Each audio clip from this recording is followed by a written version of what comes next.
I did have a couple of thoughts that I wanted to bring up, and you look at today as really being a kind of a unique way of those of you who do VITO might have something that is, on the shady side maybe, on any side that you choose to mention. I have so many memories of VITO. Not all of them were good. We were close in that in age, but also not necessarily in age, but in relationships with one another. And so I admired him and how he handled himself through life. The other thing I saw there, and he used to have such an attitude with a lot of things, but playing golf is one of them. And there was only one time that I remember, if not two, that the four brothers went golfing. And I think it was Joe who had what do you call it? Tape recorder. Tape recorder. That's how We can't play it, the language is different. But it was an interesting observation of what was going on, and VITO had a way about him. When you played golf, he was serious, and you could not even think about leaving a putt that far away. And the comment was always, "It's not in yet." It's not in yet. And the more he said that, the more we missed. He had his own way. So with that in mind, I'd like to ask any of you who feel that you had some thoughts about VITO that you observed when he was with us, and it would be nice at this time. And that's, you don't have to be a speaker of the house or anything of that sort, but it's a gesture that would be good. So, anybody? Goes over and he runs over to VITO, he jumps on his lap, and my dog just took to him. We pet him, and he was real sweet to him and everything. I had a hard time getting my dog away because he liked him so much. Cute. Come on, Eddie. We had a, go ahead, Nancy. I just had to pull up the story about Mrs. Matheny, the family that they talked about in church that had the school for the cerebral palsy children. And he was such a good friend with that family. And Mrs. Matheny was also his customer, and he was a hairstylist. And she was in the chair and getting a permanent, and she said to VITO, I don't know what's worse, having a baby or getting a permanent. And he turns and says to her, well, which would you like?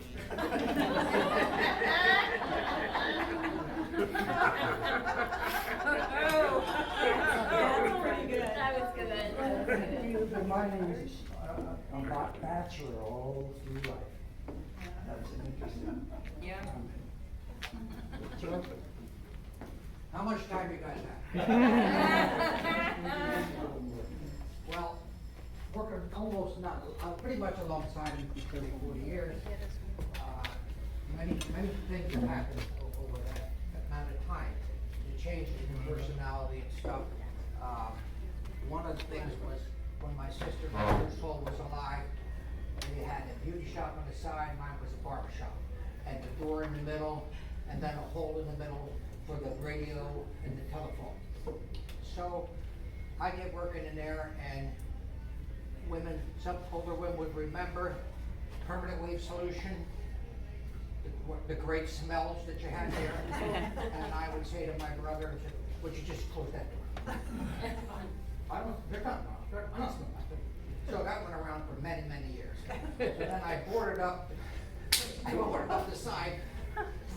The little hole was there, but he had to go back and forth because the barber shop, one side, the beauty shop, the other side, and they go through the doorway, through the barber shop to go to the house. So no matter what happened, oh my God, that smell. there's no smell. But when you're working, it's like when you're smoking, you don't smell smoke. Right. Permanent wave is so strong. Yeah. And that was a 35-year deal. That was fun. Anyway, that was one of them. Then the other one was when I came down here to Florida, as my wife would say, I had like, she said she's down here by herself for 9 months. There was only 3. But every time the story comes up, it goes 6 months, 9 months, whatever. And so she was gonna say, this would be great for you with Vito and everything, because now you learn how to, you know, wash and do some stuff, chip and stuff like that. Well, Vito, as Vince mentioned, he said if you could read, you could cook. So he definitely loved cooking. He definitely had all the right vegetables, right on the money, precise, 5:30 we eat, boom, boom, boom, boom. So, anyway, that was going on okay. My problem is I like dessert. So, didn't happen here. So we would have our meal, and this is really nice, Vito, and maybe a glass of wine we would have. And then I was looking for something, so he goes to what the Halloween deal, you get these little Snickers. I'm all done, I'm looking for dessert. He opens up the refrigerator, takes out a sticker, here's your dessert. That was it. That's what I was trying to go get some donuts or something once in a while.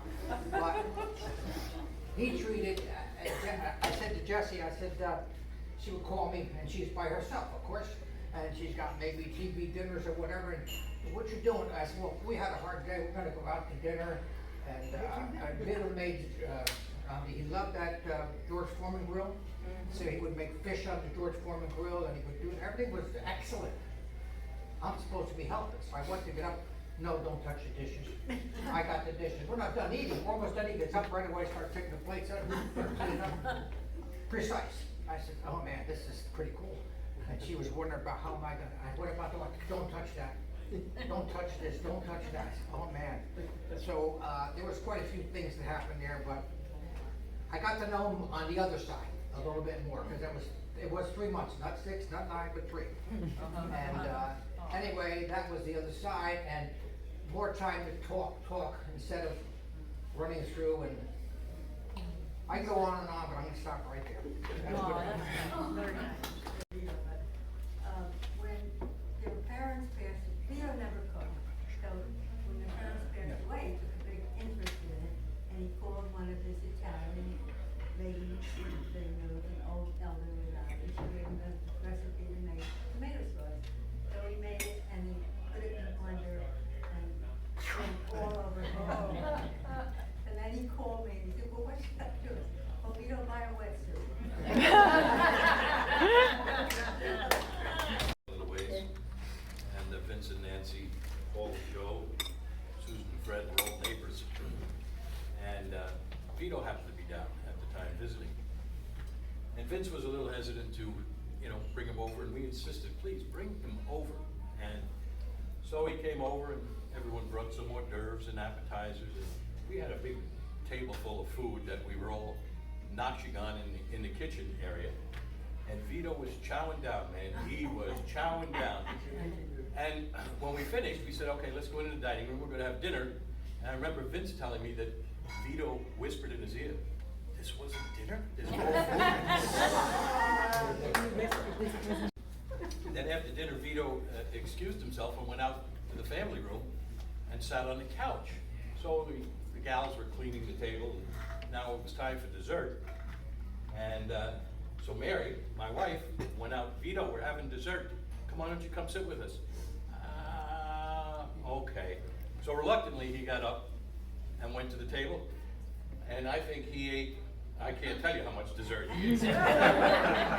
But the best part of the evening is when everyone was leaving, not because they were leaving. But Susan, we had some stuff taken home. We were in a little bag.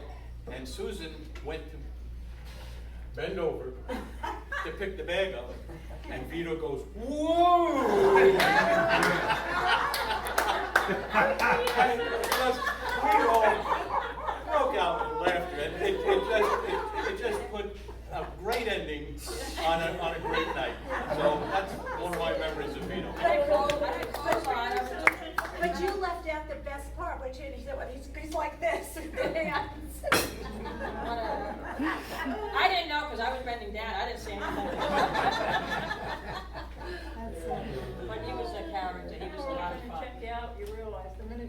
up, we're all running with Jenny. No. It just happened to be bending down right in front of him, and I didn't realize he was behind me. Whatever, it was fun. I every day, and people would, get to know him, and it was a good experience for him. He walked better than I could, and I knew that was something he always did. So what I'm trying to say is again,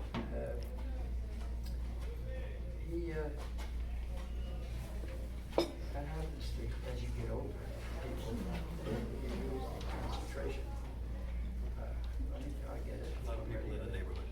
Oh, yeah, many of them would say, I see somebody in your driveway, and he's picking up Acorns. And that was a common thing that people did. Neighbors know it. Vince had the cleanest driveway in the neighborhood when Vito was down. He found joy in doing that, and that was what I could consider one of those moments, right, Paul? You're there. Anybody else with? We'd stay with Vito, and he made us really welcome. But he had rules. And so it took me a wee while to get used to you must do the lint from the driveway. I would let 2 washes go before I knew it. They said, no, each wash. It's okay. I'd wipe down the shower, thought I was doing a good job. And I thought, well, so we come home one night, and Vito's wedding. He said, you got a demerit. I said, what do you mean a demerit? He said, you didn't do the shower. I said, I did do the shower. You didn't do the floor. Now you have to understand, Vito's shower was like going into a telephone booth. It was tiny. So when you're standing, wiping down the shower, who's looking at your feet? I said, okay, I'll drive. And now when we tell this story to other people, they say, every time we wipe down the shower, we keep thinking, we better do the floor. So it worked both ways. Or making the beds or cleaning the bathroom, if I heard that phone ring, I'd be flying down those steps, through the door from the house, across Uncle Joe, through the barber Everybody went shop, through my shop. running through the other door, banging doors to get to the phone before it rang 3 times. Otherwise, I would get a demerit when I was working. That was my first story. I'd like to follow up with that, where Vito's favorite words come to me a lot. And I'm a librarian at a local elementary school, and I tell stories and I read books, and that's what I do for the elementary students. And every once in a while I like to throw in one of my own personal stories. And at the beginning of the year we talk about fairy tales, and I ask the kids, how do fairy tales start and how do they end? They end with, happily ever after, and they start with, obviously, once upon a time. And I said, well, I'm going to tell you true stories every once in a while. And I'm going to start it the way that my grandfather and my uncle started stories. And I have Vito on tape somewhere in my house reading some fairy tales. And this is how he would start it. And this is what I tell the kids. If I say this, you know it's a real story. So this is what I say to them. They'll all be running around, whatever, in the class. And I'll just stand there and go, once upon a time. And the whole class goes, shh, Mrs. Lampkin's gonna tell a real story. And I told them that's what my uncle did, Uncle Vito, and got it from his father in the broken English. He would tell stories, once upon a time. And that was a real story. So I carried that with me. Baby was like, give me the baby. Now, thinking back, that sounds creepy, but it wasn't creepy like when you were there. It was okay. But he was all about the babies, and he was always like, messing around with the little kids. And one of the things I thought was really funny was, I thought you were going to tell this story, but I'll tell it. So we would go to, Uncle Vito, Aunt Fanny's house on a regular basis. now that I'm older, I realize is so mom and dad can have some time away from us, but I didn't know that. So we'd go there and stay over, and that was always an experience. And what he would do is he would walk through his garden, and he would he'd get upset when he saw, you know, bugs on his tomato plants. He would say something, you know, like, ah, you know, he would say it. So I was following around, whatever, I didn't know any better, like 3 or 4. And so apparently I picked it up from him because mom was driving me home from one of those trips, and we got to a red light, and she goes, oh, another red light. And she said from the back of the car, she heard, ah, shit. So that's something I carry with me. The other thing that he always said, and it's very applicable to New Jersey and not all here, is don't eat yellow snow. That was his mantra. Every time it snowed, he would always tell the kids, don't eat yellow snow. Oh. But he also, as everybody knows him in the earlier times, he was pretty surly. And as he got older, he certainly warmed up. But one thing that I thought was pretty interesting is he, no matter where I was, he would send me a birthday card. Mm-hmm. And between undergrad and grad, I lived in 6 different states every 3 or 6 months. And he still found out where I was, and he would still send me birthday cards. Yeah. That's nice. But that's one thing that I thought was pretty neat but the funny thing was, he'd send me a birthday card, say, happy birthday, David. My psoriasis has been bothering me. I mean, it was happy birthday, David, and then the rest of the card was all his ailments. So I mean, it was perfect. But I really do, I think the later years was just such a contrast, and it was really nice. That's cool. The boys are all in one room, 4 boys, and they say, can you come back later? Go to sleep. No.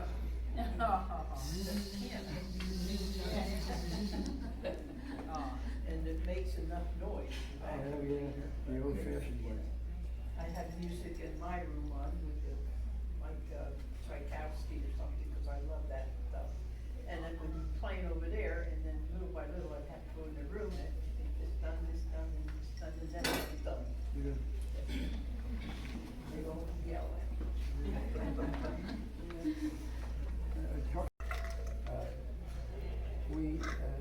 We moved to a little shop area in Peapack. Being Peapack, VITO was really into Peapack, and a lot of people that hear that word, the hell is that? You know, it's a funny little spot, and it was interesting. But at the time when we grew up in that community or little town, chances are you didn't like it. There was nothing to do, and that's pretty much how it turned out for all of us. It was really like a community of Italians. I hate to say that directly, but that's what it was. And the Bolios and the Discipline and the Diapolitos and the Dulucases and you name it. We would enjoy crazy things that remind me of one of them was to try to frighten people who were driving in the automobile. We had this sound Peapack. It was, and everybody must have heard this story before, but you would be from 4 or 5 of us on one side of the street, 4 or 5 on the other side of the street, and the traffic came by, and we would have a rhythmical, and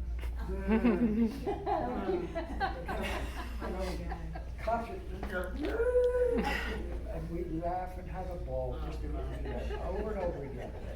But it was one of those things that happens in a little community like Peapack. We were surrounded by a rather wealthy cluster of people, of which Jackie Kennedy had a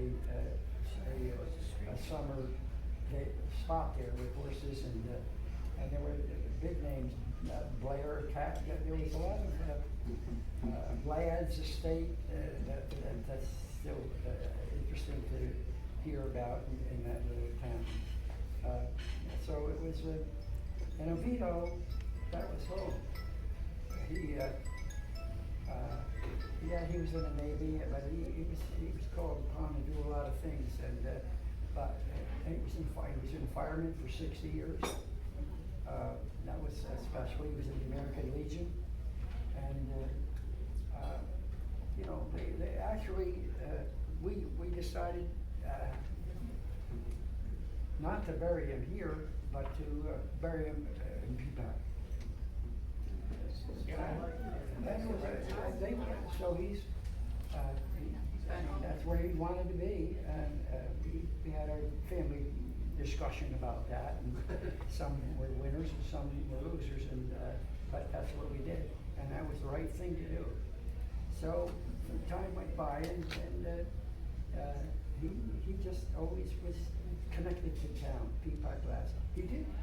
When he retired, don't misunderstand me, he had some good moments. He traveled. He went to Italy 3-4 times. Took some of our nieces, and you know, it was one stop. If he wasn't there, he was going to Colorado skiing. So he enjoyed his moments as he retired, and of course his garden was like the number one thing to him. He would when we were kids, we dug a garden that was much bigger than this every year, and that I guess turned out later for Vito, it was something that he recognized and kept doing it, but as he aged, it became smaller and smaller, so that basically he had from here to the bar, that was it, or to stand there. So he just took to Peapack Gladstone, and the little community probably rubs up a lot for Joe or for any of us that lived there for that long. There were a lot of fun moments. We called it a Norman Rockwell town. Yeah. That's how beautiful it is, with a park in the middle. I've worked there all my life. 2,000 or so people there, but it's just, I went back a couple times and it doesn't look about the same, but the expansion's on the outside when you got names Freeland, Heisen, and I forget the different people that were there nearby, and even Trump has his golf course down the street 15 minutes away. It's a pretty super community. One I couldn't afford to live in, that's why I'm in Florida. But it really, it was a great thing. My dad had the business, and he said to, then my sister joined, and Vito was working as a beautician in Irvington, New Jersey. And then he finally come over here, and my dad asked me to become a bar. I said, no way, what the hell, that's a boring job, why would I just do that? I'm not gonna ever cut hair for you. Boom, 4 years later, it's the best thing I ever did.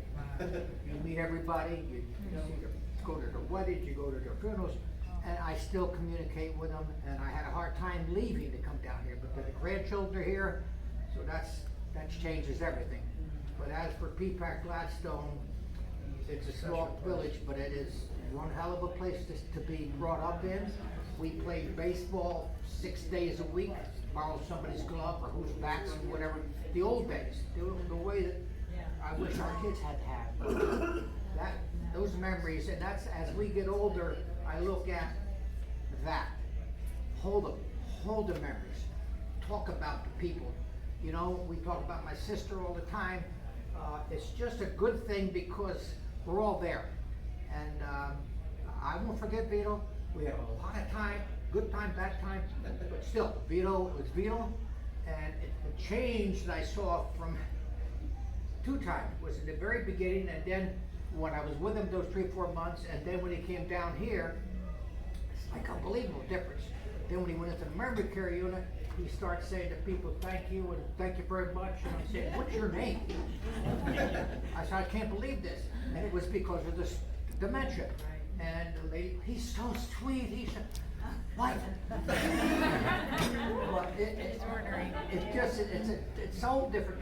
And we just enjoyed, we would take him to his best thing was to go to Carrabba's, because we couldn't take too long. And he liked the mac and cheese and the chicken noodle soup, no matter what, that's what he wanted. Panera. Panera's, I mean, and then we would go to Valentino's, and he knocked out 8 raviolis, and after we're all done, I says, are we done? He said, we going for ice cream? I said, "No, you're kidding me." He loved the ice cream here in Baja Vista, that creamery. God do it. I said, how could you just had a whole bunch of food? Go for ice cream. Okay, so it's a lot of good stuff, and you're gonna hold it. You gotta hold it in. The ages we become, you just see that is so important. To keep talking about the people, and yeah, that's a tough thing. I just wanna add something. Okay. The babies with the, not the glasses, but because that's a story in itself. But the babies with the flowers, anybody that wants them, please take them. I was gonna add about the food. Vito, I think we all know Vito's favorite foods. Like, he likes watercress, he likes arugula, he likes his pasta, like, that's what I associate with him. And I will forever remember, and this is why not why I struggle with food, but boy, do I love my Italian food. I remember in Peapack, I don't know how we all fit in that kitchen, right? I mean, when you see it now, like from the cousins, how did we all fit at that table? Like the little kids table, the grown-up table, you had to graduate to the grown-up table. But somehow we were all in there on a Sunday. And I still remember when I asked for seconds and Vito yelled out, "Yeah, Joey wants seconds." And I thought, I should be proud I want seconds on my pasta. And that's all, like I just always remember that, like you're encouraged to eat in an Italian family. And I always did that, and going to Buxton's for ice cream. Big bucks. Like Buxton's ice cream, he loves his ice cream. But I do, and I remember when he came down to visit that time when we tried to make that gathering, that at Easter at the beach, and it was so hard to find parking and everything, and I told him I made a salad with arugula because I know he loves arugula, and then he saw the salad, what's all this other stuff on top of it? Like, what did that, yes, no, he wants it a certain way, but it was always fun because Vito would speak his mind, and then he did soften, and yeah, but I always associate food memories with Vito, I just do. But he loved his food, and I loved enjoying the food that he made also.